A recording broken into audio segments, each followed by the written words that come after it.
श्रीराम समर्थ श्रीराम. भाग 12. आजचं युग कसं आहे पहा. सगळ्यांना वन बटन क्लिकवर सगळी कामं व्हायला हवी असतात. ATM, Paytm, net banking and what not. काळाची गरज म्हणून योग्यच आहे ते. पण वन बटन क्लिकने आपली उपासना होत नसते, साधना पूर्ण होत नसते. तीच सवय परमार्थामध्ये आणून कसं चालेल. 2 माळा केल्या की पुण्य मिळेल, माझं काम होईल, असं होत नसतं. 2-4 जणांना मदत केली की फार मोठं काम झालं, असा भाव सुद्धा ठेवून उपयोगाचा नाही.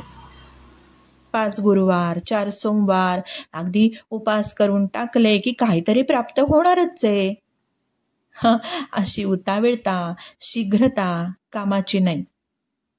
व्यवहारामध्ये सुद्धा पटपट कामं कुठे होत असतात. सगळ्यांचा अनुभवच आहे.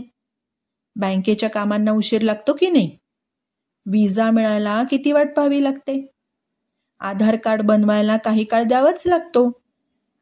लहान सहान गोष्टींमध्ये जर काळ द्यावा लागतो, विलंब लागतो, तर गीतेसारखं तत्वज्ञान, तत्वप्राप्ती, भगवत प्राप्ती करून घ्यायची असेल तर ती पटापट होईलच कशी.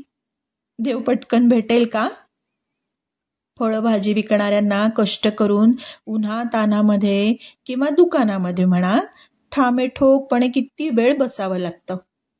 ऑफिसमध्ये 8-8 तास सगळ्यांना बसावं लागतं.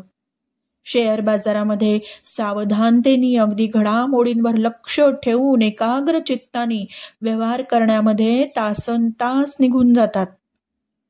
ही निष्ठा जशी व्यवहारात असते ना, तशी निदान तेवढी तरी निष्ठा परमार्थात नको का ठेवायला.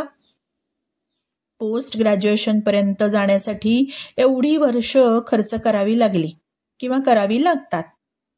मग आपलं साध्य जर गीता शिकणं असेल, त्याप्रमाणे आचरण करणं असेल, भगवंताच्या प्राप्तीची जर ओढ असेल, तर अगदी नेटाने, आदराने त्याबद्दलचा अभ्यास करावा लागेल, तळमळ ठेवावी लागेल.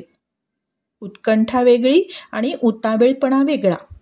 म्हणून शनै शनै सुवर्णकण टिपत जायचे. श्रीराम समर्थ श्रीराम.